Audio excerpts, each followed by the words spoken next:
Olá, amiguinhos! Meu nome é Michael Renzetti. Eu sempre esqueço de falar meu próprio nome pra vocês.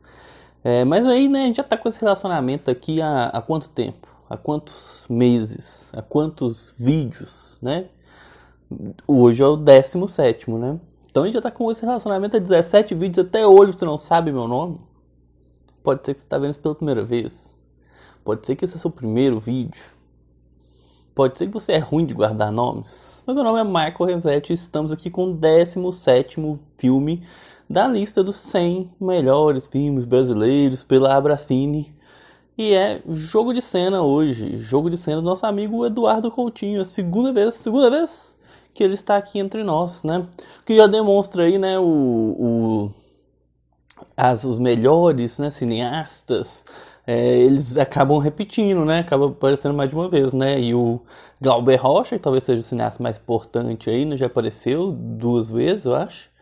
E Eduardo Coutinho aparecendo pela segunda vez aqui, né? Então, bora lá! É um cinema perigoso, divino e maravilhoso.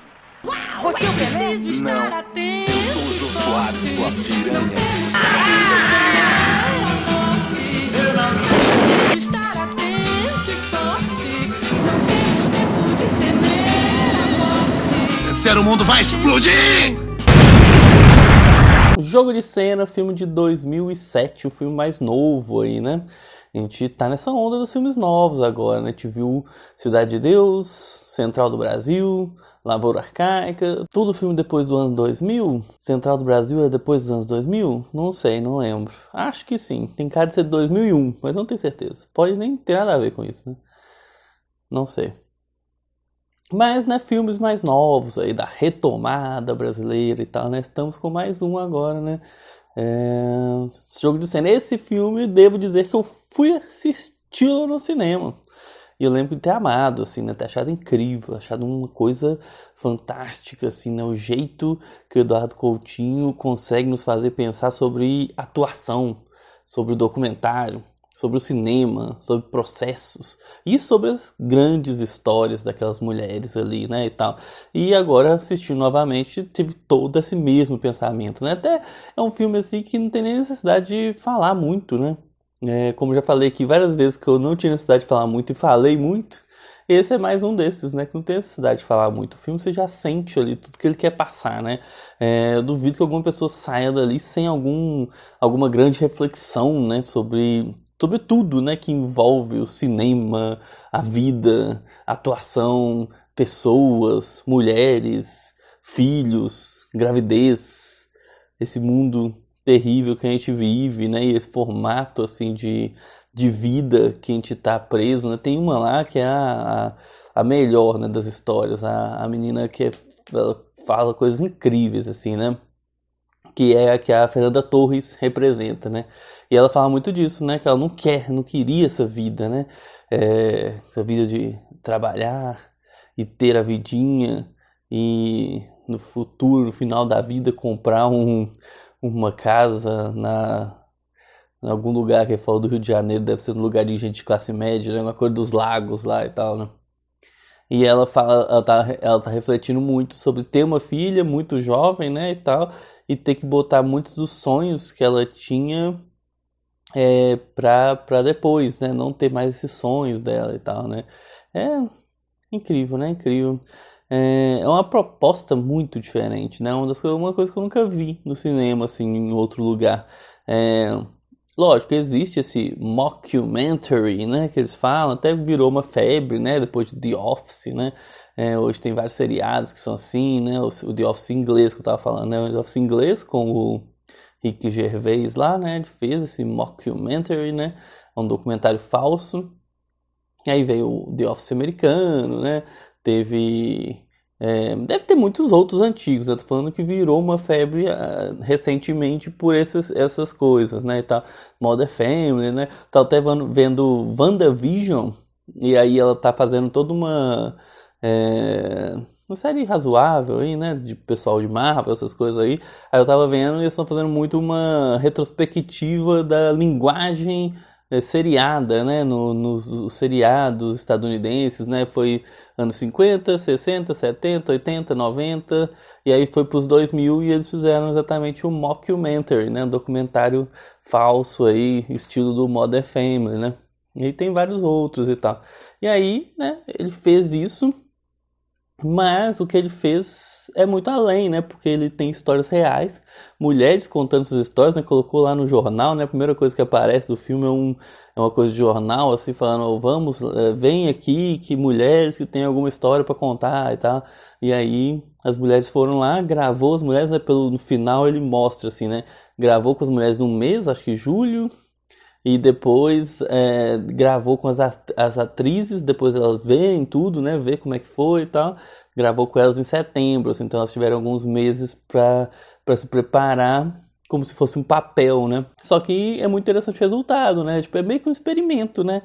Falar assim, ó, tem essa história real aqui, filmada, a pessoa falou espontaneamente as coisas, né? Lógico, né? Não é tão espontâneo porque é uma câmera, né? E tal. E até isso é uma das coisas do filme, né? Até essa parte de como é que você conta uma história em algum local para amigos ou para família ou sei lá, sua intimidade aí, né? E como você conta para a câmera, né?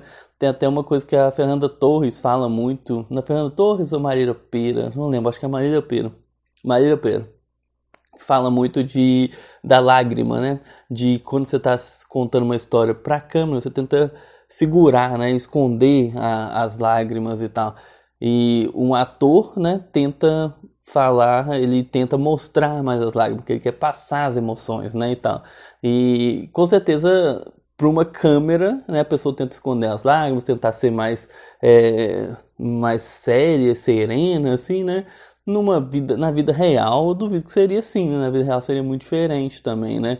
Então tem esses três aspectos, né? A vida real contada na câmera e depois ainda um ator, uma atriz interpretando o real da sua própria maneira, né? Tentando fazer igual, tentando ver como um ator deveria se portar, né? Faço igualzinho, faço maior, faço menor, né?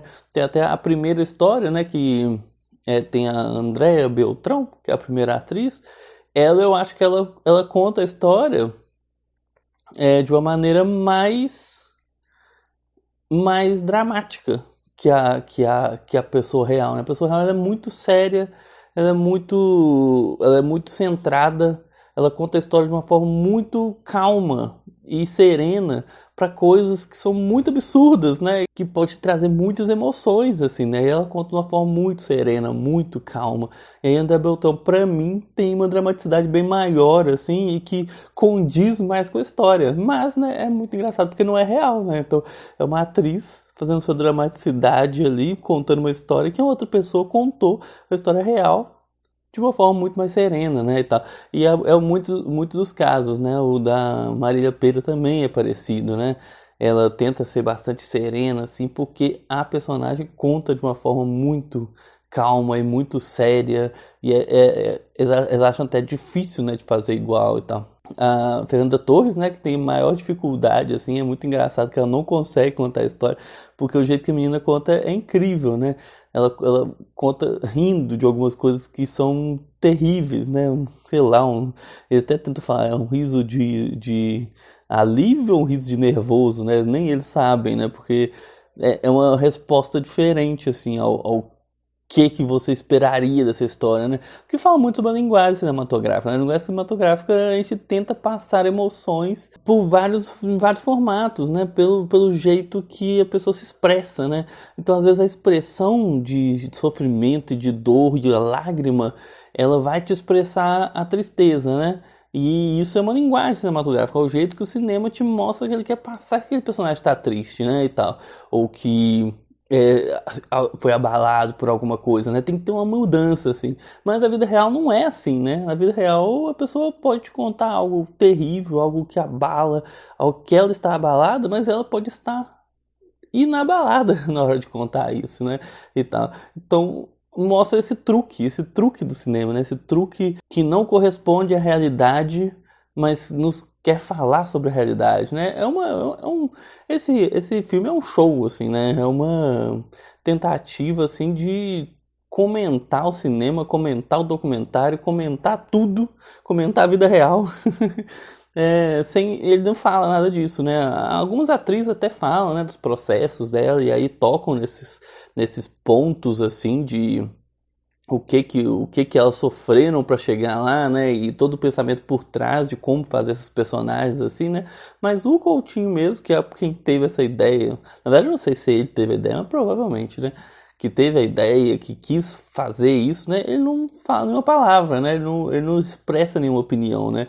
Mas mesmo assim você consegue tirar milhares de coisas assim do filme, né? E uma das coisas muito interessantes assim eu acho lógico que tem uma escolha ali, né?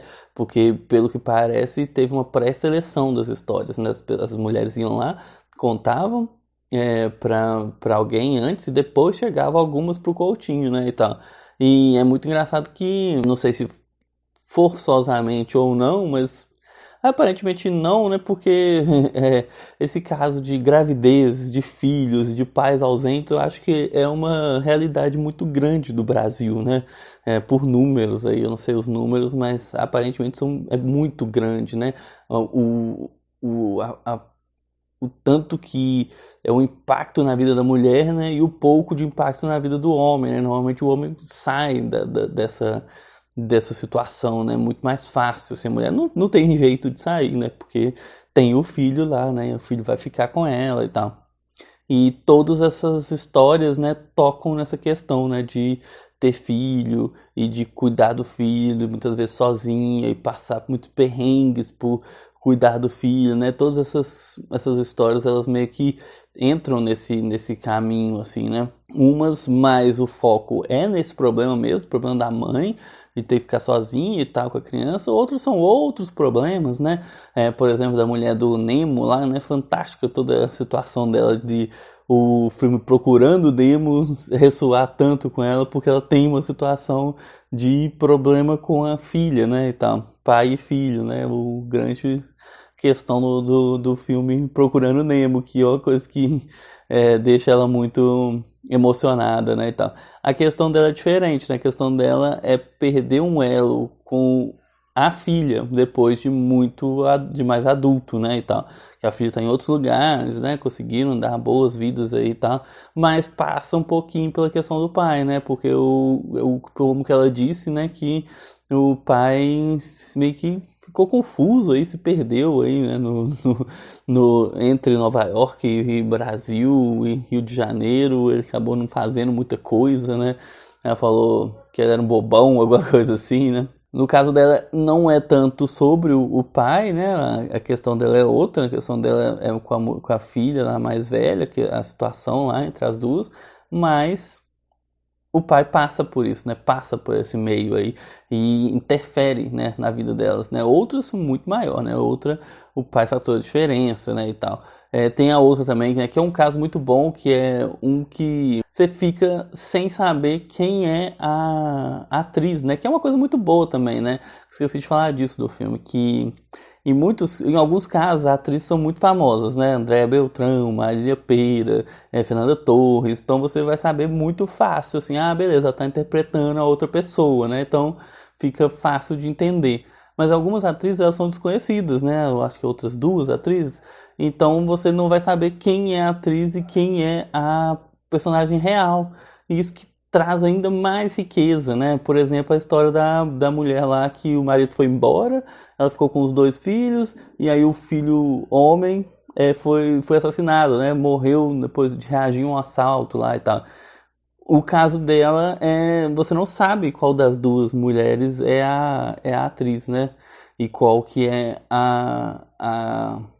a pessoa real, né, e tal. No final dá pra saber não, eu acho que no final não dá pra saber, mas eu fui procurar depois, assim, e parece que a última, né, a que conta no finalzinho a história é a pessoa real, e a que conta no meio é a atriz, né, mas não dá pra saber, eu posso estar até errado agora, né, de tão louco que é e tal. E a situação da Jackie Brown lá também, né? É difícil saber. Ela foi uma das que, tipo assim, a primeira atriz apareceu lá, falei, essa aí é atriz, o formato dela é atriz, ela não parece uma atriz tão boa assim. Mas aí nas outras, a outra lá pra frente, assim, fica essa confusão, né? A atriz é tão boa que, como ela é desconhecida, fica difícil saber, né? O que é real e o que não é, né? E tal. E o caso dela é um caso muito lindo também, né? Um caso que o filho morreu, né? E ela ficou com esse problema aí, agarrando por ela por muito tempo. E outra coisa que no caso dela termina, né? Termina que o filho vem num sonho, né? E fala algumas coisas pra ela, né? E muitos disso vem pelo sonho, né? Provavelmente Freud aí já explicou isso pra gente, né? Lacan explicou aí pra gente por que isso acontece, né? E tal. Deve ser, né? Você tá com isso na cabeça a vida inteira e isso vai se materializar de alguma forma, né? E aí materializa no mundo dos sonhos. Eu não sei nada, né? E tal. Mas acaba que cai muito nisso, né? E acaba que isso parece uma coisa mística, né? Olha isso, ele conseguiu selecionar essas pessoas e para várias pessoas o resultado de perdão e de salvação e de continuar vivendo, né? Veio da mesma forma que era dentro do sonho, né? Com certeza tem alguma explicação psicológica aí dentro disso, né? Eu também, junto com várias dessas pessoas lá que falaram, eu não acredito em nada dessas coisas, não tenho crença nenhuma e tal. Então acho muito difícil ser alguma coisa de dentro dessas crenças aí e tal. Com certeza alguma coisa psicológica aí, né? A pessoa tá há muito tempo matutando sobre isso, nunca conseguiu largar muito essa situação, né? E acaba que algum estalo aí no cérebro e tal. Eu mesmo tive sonhos muito esquisitos. Eu tive um sonho com o Bolsonaro, que eu tava conversando com ele. Foi praticamente um pesadelo, foi terrível. E eu, né, não tenho vontade nenhuma de ter nenhum tipo de conversa com esse ser asqueroso. Mas, voltando a isso, né? Muitos das coisas se resolvem com sonhos, né? Muito interessante pensar nisso, né? Essa conexão, assim, é muito engraçado que são muitas conexões, né? A gente pode pensar, cada um tem sua vida, cada um tem sua história, as histórias são muito separadas, né? Mas aí acaba que tudo tá em conjunto também, né? Porque todos nós estamos aí vivendo vidas muito parecidas, apesar de separadas, apesar de cada um ter a sua, né? São vidas cotidianas aí, vidas brasileiras, vidas que o mundo nos impõe, né, e tal, essas dificuldades e tanto que eu falei que é um pouco de estatística isso, né, das mulheres terem que ficar com os filhos sozinhos e tal, é uma coisa comum, né, cada um tem sua história, suas histórias particulares e tal, mas é uma coisa bem comum, né, e tal. Incrível, maravilhoso. Acho que vou parar por aqui, já tem muitos minutos e o filme ele se fala por si só, né, um filme incrível que, ó, ele funciona em tantos níveis, né, e tal, uma obra sensacional, complexa, maravilhosa, e ao mesmo tempo fácil, né, porque você vai ver assim, não, passou tão rápido assim, eu fui ver, tão tranquilo, né, o jeito que passa, tão gostoso de assistir, né, eu acho que todo mundo pega aí ele por completo, né, é um filme de muito sentir, né, não é pra entender, apenas sentir. Então é isso, né? Jogo de Cena, Eduardo Coutinho. O filme é de 2007 e tá aí mais válido do que nunca, mais incrível do que nunca, maravilhoso. Assista, se assistiu, assista novamente, porque é um filme que sempre vale a pena. Então é isso. Até a próxima.